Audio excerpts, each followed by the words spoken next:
इश्क करो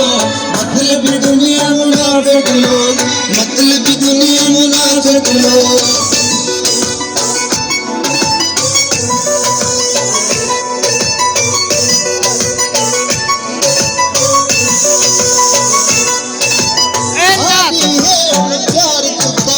हर एक मतलब यार तू बाबा सादी है हुन प्यार तू तौबा हर एक मतलब यार तू तौबा हो गए ने हुन इश्क के बोल मतलब दुनिया मुनाफिक लोग छोड़ो मुर्शिद इश्क